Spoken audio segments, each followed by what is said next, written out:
नमस्कार दोस्तों। आज का विषय है बुढ़ापे का फायदा और नुकसान। ये प्रकृति भी बहुत गजब है, वास्तविकता में बहुत ही गजब है। जब जैसे गाना हम लोगों ने सुना है, वो गाना का शीर्षक है, अभी कुछ याद नहीं आ रहा हल्का फुल्का, फिर भी मैं आपको बताने का प्रयास कर रहा हूँ। कभी किसी को मुकम्मल जहां नहीं मिलता, कहीं जमीन तो कहीं आसमान नहीं मिलता। ये गाना एक बहुत पॉपुलर गाना है और मुझे बहुत पसंद है। इस गाने के माध्यम से मैं ये बताने जा रहा हूँ कि कभी किसी को मुकम्मल जहां नहीं मिलता, कहीं जमीन तो कहीं आसमान नहीं मिलता। ये गाना न जाने किसने लिखा है, बहुत फेमस गाना है। ये गाना मुझे बहुत पसंद है।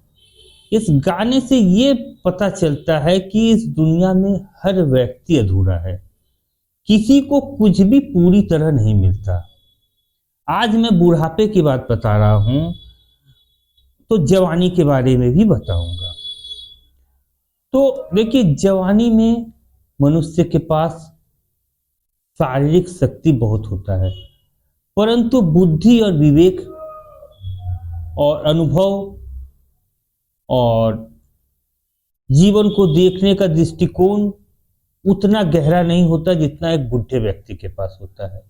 मैंने एक लड़के से पूछा था, वह लड़का बहुत स्मार्ट कपड़े वगैरह पहन के आता रहा, तो मैंने उस लड़के से पूछा कि बताओ कि स्मार्ट कौन है, एक बुढ़ा व्यक्ति कि एक जवान व्यक्ति? तो वो लड़का कहा कि एक जवान व्यक्ति, क्योंकि वो जवान लड़का जो है जीन्स पहनता है, टी शर्ट पहनता है, जैकेट पहनता है और न जाने कितने प्रकार के एसेसरीज पहनता है और बहुत स्मार्टनेस से रहता है, जबकि एक बुढ़ा व्यक्ति साधारण कपड़े में रहता है।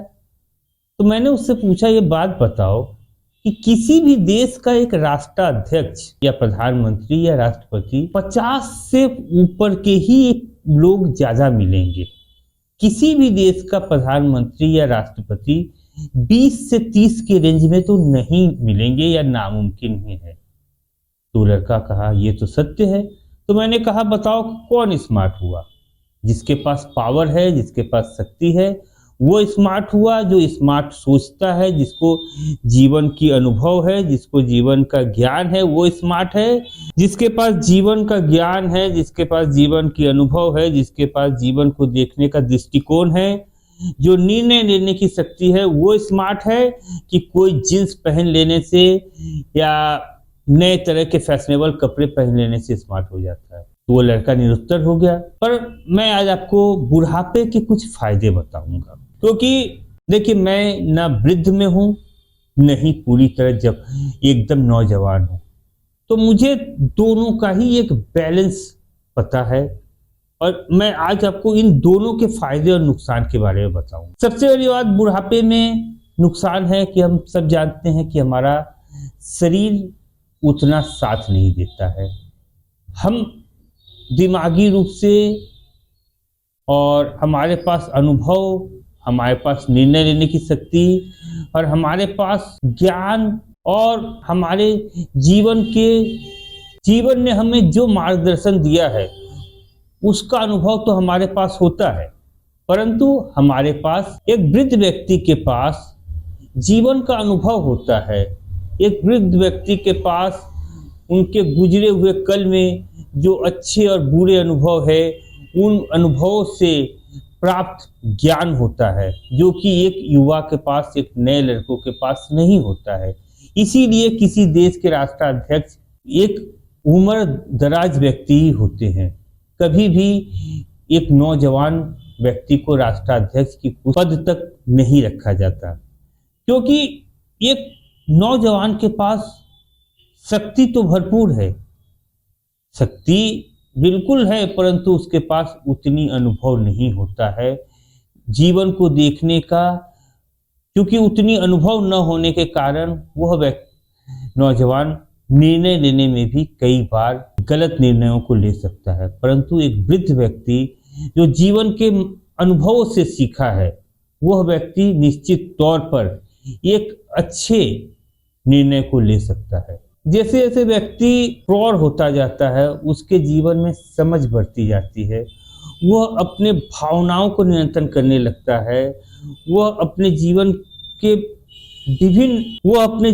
विभिन्न दुख देने वाले तत्वों को जो है निरोध करने लगता है और वह भावनाओं से और निर्वृत्त होने लगता है, जिसके कारण उसके अंदर एक प्रसन्नता और जीवन को देखने का दृष्टिकोण बदल जाता है। हाँ, ये बात बिल्कुल है कि एक बुढ़ापे में शारीरिक समस्याएं बिल्कुल ही आती हैं, क्योंकि जैसे जैसे व्यक्ति वृद्ध होता जाता है उसका शरीर के विभिन्न जो अंग है, विभिन्न भाग है, वो सभी कमजोर होने लगते हैं। जैसे सुनने की शक्तियां कम होने लगती हैं, देखने की शक्तियां कम होने लगती हैं, बोलने की शक्तियां कम होने लगती हैं और बुजुर्गों में तो डिमेंशिया जैसे बीमारी हो जाते हैं, अल्जाइमर जैसे रोग हो जाते हैं, जिससे व्यक्ति भूलने लगता है और उनकी याददाश्त भी कमजोर होने लगता है। परंतु एक बुजुर्ग या प्रौढ़ व्यक्ति या वृद्ध व्यक्ति अपने जीवन को यदि स्वस्थ रखे, अपने खान पान को, अपने जीवन के सारे जीवन शैली को सही रखे, तो निश्चित तौर पर एक स्वस्थ जीवन शैली के साथ वो जीवन को बहुत लंबे समय तक इस जगत में जी सकते हैं और अपने निर्णयों को और अपनी क्षमताओं को पूर्ण कर सकते हैं। अंतिम में यही कहूँगा कि हर व्यक्ति, चाहे कोई वृद्ध, एक बच्चा है तो जवान होगा, जवान है तो वृद्ध होगा, वृद्ध है तो वह इस संसार को छोड़ के कहीं न कहीं किसी समय चला ही जाएगा। तो यह हमें स्वीकार तो करना ही होगा कि कोई भी चीज़ स्थायी नहीं है, तो हम कहाँ से स्थायी होंगे। बुढ़ापा एक ऐसा विषय है कि इसे हम जितना स्वीकार कर लेंगे उतना ही हम आनंदित रह सकते हैं, क्योंकि बुढ़ापा को टाला नहीं जा सकता। आज तक जितने भी वैज्ञानिक अनुसंधान हुए हैं, उन अनुसंधान में बुढ़ापे को टालने की कोई भी ऐसी दवाई या ऐसा इलाज नहीं खोजा जा सका। तो इस कारण जब तक वैज्ञानिक इन चीज़ों पे रिसर्च पे लगे हुए हैं, पर जब तक ऐसा कोई निदान नहीं आ जाता है, तब तक हमें बुढ़ापे को स्वीकार करना चाहिए। और बुढ़ापा है तो बुढ़ापे को जीना चाहिए, और जवानी है जवानी को जीना चाहिए, और सब में आनंद है, आनंद सब में है। यही बात करना था।